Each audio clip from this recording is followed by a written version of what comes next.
साल था 1971। हिंदुस्तान और पाकिस्तान के बीच एक खूनी जंग अभी अभी खत्म हुई थी, लेकिन जंग के खत्म होने का मतलब यह नहीं था कि सब कुछ ठीक हो गया। हजारों भारतीय सैनिक अभी भी पाकिस्तान की जेलों में बंद थे। उनके घरों में दिए जल रहे थे, इंतजार में।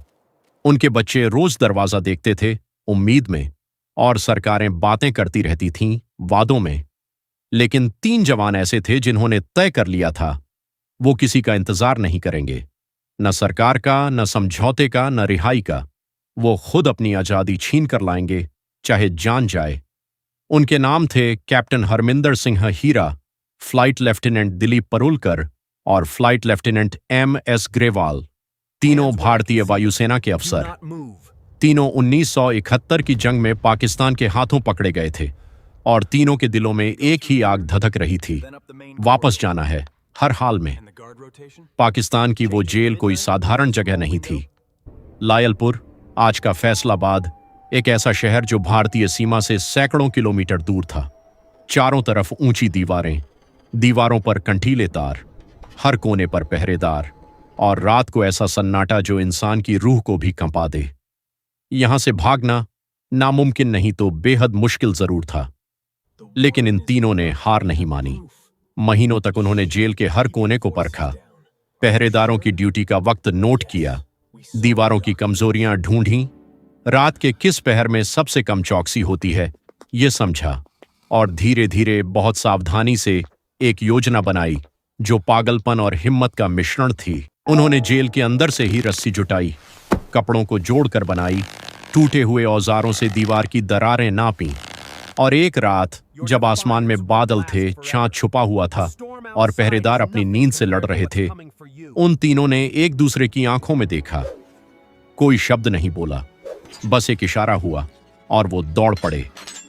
दीवार पर रस्सी फेंकी गई, एक चढ़ा, फिर दूसरा, फिर तीसरा। ऊपर पहुंचते ही खंटीले तारों ने उनके हाथ लहूलुहान कर दिए, लेकिन वो रुके नहीं। दर्द को उन्होंने अपनी सांसों में दबाया और नीचे कूद गए। दूसरी तरफ अंधेरा था, अनजान जमीन थी और पीछे था मौत का डर। अब शुरू हुई असली परीक्षा।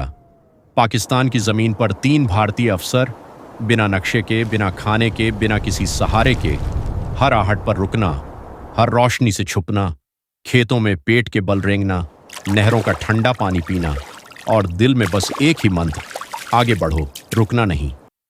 दिन में वो छुपते थे, खेतों में, झाड़ियों में, खंडहरों में। रात को चलते थे, तारों को देखकर दिशा तय करते थे।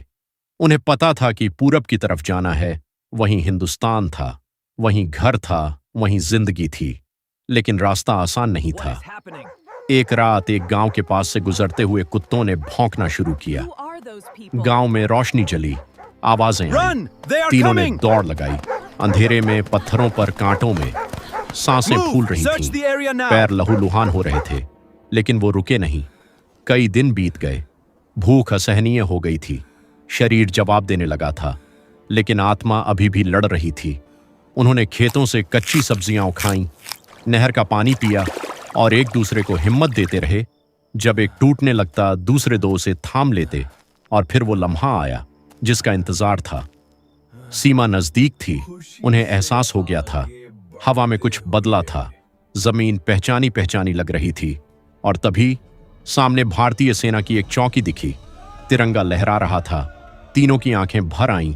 वो दौड़े, आखिरी बार। इस बार डर से नहीं, खुशी से। इस बार छुपने के लिए नहीं, गले लगने के लिए। जब भारतीय जवानों ने उन्हें देखा, पहले हैरानी हुई, फिर पहचान हुई, फिर आंखें नम हो गईं। कैप्टन हरमिंदर सिंह हीरा, फ्लाइट लेफ्टिनेंट दिलीप परुलकर और फ्लाइट लेफ्टिनेंट ग्रेवाल, 3 हिंदुस्तानी जो दुश्मन की जेल से, दुश्मन की जमीन पर, बिना किसी मदद के, सिर्फ अपनी हिम्मत के दम पर वापस आ गए थे। यह कहानी किसी फिल्म की नहीं है। यह कहानी उन असली इंसानों की है जिन्होंने साबित किया कि जब हौसला सच्चा हो तो दीवारें भी रास्ता दे देती हैं, जेलें भी झुक जाती हैं, और वतन की मिट्टी हमेशा अपने बच्चों को वापस बुला लेती है। जय हिंद।